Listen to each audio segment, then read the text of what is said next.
Palestinian terrorism in Judea and Samaria has not been getting any better since the start of the war. The question is why? If the Palestinians truly wanted to create a peaceful two-state solution, wouldn't they want to distance themselves from horrible terrorist organizations like Hamas and Hezbollah? Well, the answer is definitely not what the media has been telling you. Also, regarding the ceasefire in Lebanon, that is going, well, just about how we predicted it would. Not great at all. And just when you thought the Middle East was calming down just a bit, things have just got crazier. Syrian rebels have taken over the second largest city in Syria. I'm Josiah Hilton, and this is the Israel Guys. Welcome to the Israel Guys, where we believe that in a world of Jew hatred and anti-Israel propaganda, you should have a direct connection to the land and people of Israel.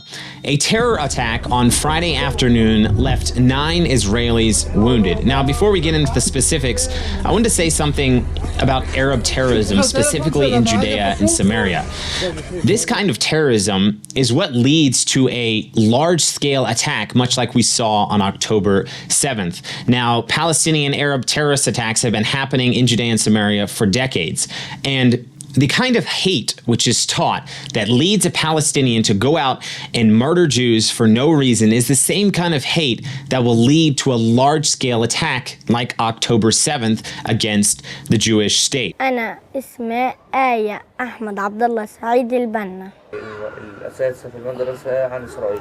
إنهم انطخهم. طب أنت بتكره اليهود؟ كتير. ليش؟ لأنهم هم أدونا وهيك وإحنا ناخد حقنا منهم. Let me tell you, Hamas didn't just wake up one day and offer the terrorists who perpetrated the October 7th attack. They didn't just offer them a bunch of money and they went out and committed October 7th. No, they indoctrinated these people, taught them to hate Jews from the day they were born, which ultimately fed right into their plan to attack Israel and mass murder and torture Jews on October 7th. Now, there's a lot of talk about what to do with Gaza after the war. There's a lot of talk about maybe Israel will declare sovereignty over Judea and Samaria. There are many who say that Gaza should become a Palestinian state again, or continue to be a Palestinian state, because that's basically what it was, or that Israel should make Judea and Samaria into a second Palestinian state. Now, I want you to just think about this situation logically for 1 second regarding Arab terrorism and the option or the push to create a Palestinian state. There will never be peace between Israel and the Palestinians until the Palestinians stop teaching their children to kill Jews, period. And until that happens, the Palestinians cannot be given their own state, especially anywhere near Israel. They cannot be allowed to govern themselves, and they cannot be allowed to have their own weapons. That's just plain and simple. So on Friday, an Arab terrorist pulled up in his car to the Giti Avishar junction. He exited his vehicle and opened fire on a public bus that was sitting there near right at the junction. The bus was picking up passengers. It was a bus going from Ariel here in Samaria to Tel Aviv. Now, I passed by this bus station 3 or 4 times a week on my way out to the city, and could have easily been anybody that was boarding that bus, getting on there, or somebody stopping at that bus stop. Local security on site thankfully eliminated the terrorist shortly after, but not before he had injured 9 Israelis. 3 of them were seriously injured, and 4 of them thankfully were only lightly to moderately injured in the attack. Please continue to pray for the complete recovery of all those who were injured in this attack. But interesting fact here that this terrorist was a 48-year-old Palestinian Arab from the village of Anabus. This Palestinian man had spent time in Israeli prison for, guess what? Terrorism. Yes, terror-related activities for the terrorist organization of Hamas. The question is, why was he not still in jail? Terrorists, in my opinion, should be put in jail forever. I mean, the terrorist, somebody who goes out and murders to murder and to put fear into people's heart, those kind of people should not ever be let go into society again. But Israel, for some reason, let him go. I don't know if he had a lighter sentence and served his sentence, or he was more than likely exchanged in a prisoner swap for Israeli hostages. Thankfully, yesterday the IDF mapped out his home for demolition as per the standard procedure for terrorists who commit terrorism against Jews. We'll be right back to the show in just 1 second, but this Cyber Monday, we're bringing you an extraordinary opportunity to celebrate your connection to Israel and the Holy Land in a truly meaningful way. Our friends at the Israel 365 store have carefully curated a collection of treasures that let you experience the beauty and spirit of Israel every day. From stunning Star of David jewelry to inspiring books that bring biblical teachings to life, each piece is designed to deepen your connection to your faith and heritage.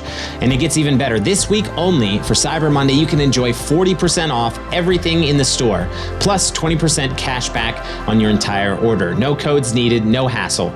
It's their way of helping you share the blessings of Israel with those you love. These aren't just gifts, however, they're symbols of hope, faith, and support for the land and people of Israel. Perfect holiday gifting, or just as a way to bring the spirit of the Holy Land into your own home. But don't wait, this special is only available until December 7th. Click the link in the description below to explore the collection and take advantage of this incredible deal. Celebrate your connection to Israel with gifts that truly matter. The ceasefire in Lebanon, which was all the talk last week when Israel finally, there was finally an agreement for ceasefire. Many thought it wouldn't happen, including myself, but it did indeed happen. We'll see how long it lasts. We predicted it wouldn't, the one side wouldn't keep their part of the agreement and violate it, that side being Hezbollah, and indeed we were 100% correct. Since the ceasefire went into effect Wednesday morning at 4 a.m., Hezbollah has violated it several times, including on Wednesday morning, just hours after the ceasefire started. On Friday, the IDF observed terrorists moving a portable rocket launcher in southern Lebanon and eliminated them with an airstrike. The IDF said on this incident, quote, "The IDF is deployed in southern Lebanon and will actively enforce violations of the ceasefire agreement." Well done, just like the IDF should.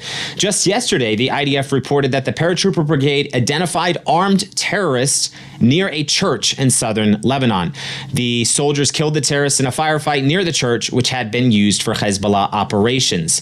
Thankfully, the rockets have mostly stopped, but obviously the fighting is not all done and has not all stopped completely. The IDF, thankfully, is doing a very good job in southern Lebanon, staying there and observing these terrorist positions to make sure they are not attacking IDF soldiers or trying to attack the state of Israel during this ceasefire. Benjamin Netanyahu made it very clear in his speech about the ceasefire last week that the IDF would respond very harshly to any violations of the ceasefire.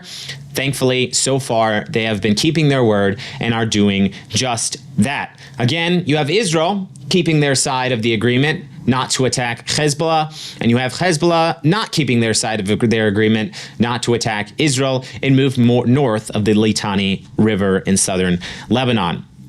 Also, when you just thought, with a ceasefire, things were calming down, maybe the war is getting wrapped up. People are talking about a ceasefire also in Gaza. Maybe that'll happen soon. People are speculating for exchange of the hostages.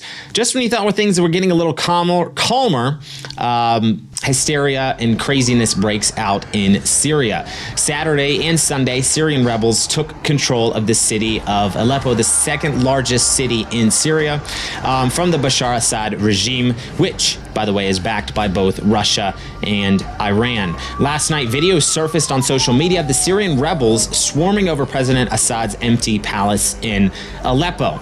It definitely looks like things are heating up in Syria, and this is another attack on the Iranian front, on the Iranian regime specifically, which props up and backs up President Assad's regime in Syria, which in a way is actually helpful to Israel because Israel has been attacked numerous times in the last year by either Iranian or Hezbollah operatives inside of Syria itself. Prime Minister Benjamin Netanyahu said that Israel is closely monitoring the situation in Syria. As far as missiles go inside the state of Israel, sirens weren't sounding necessarily from Hezbollah after the ceasefire, but sirens did sound in central Israel early Sunday morning when a ballistic missile was launched from Yemen. The IDF confirmed the missile was intercepted by Israel before it crossed into Israeli territory, but sirens did sound in a large area of central Israel while people were running to the bomb shelter trying to get away from whatever this could be. You know, imagine being an Israeli citizen for the first several months of the war. You are constantly under a rocket attack from Hamas. During the second 6 months of the war, you're constantly under rocket fire from Hezbollah in the north. And now there's things finally calmed down, mostly down in Gaza with Hamas. And now there's a ceasefire with Hezbollah. You think you can breathe easy? No, Israel is still under intense attack. The other threat down in Yemen, down in the south. The Houthi terrorist organization spokesperson said that the attacks against Israel will continue until Israeli aggression on Gaza, the Gaza Strip, is halted and the siege is lifted. Guys, thanks for watching. Please continue to pray for the nation of Israel, pray for her safety and also success for Israel to achieve victory and stability and safety for all her citizens inside the state of Israel. Don't forget to check out the Israel I-365 store and get your Israeli gifts for 40% off. Don't miss this Cyber Monday deal. Link is in the description below. Make sure to subscribe if you haven't already. Click that notification bell here at the Israel Guys. We're trying to hit 300,000 subscribers before the end of the year. You can help us do that if you're not already subscribed. And throw your comments down in the comment section below. We love interacting with you down there. As always, stop listening to the propaganda and connect with the truth of what is happening here in the land of Israel. We'll be back soon here at the Israel Guys.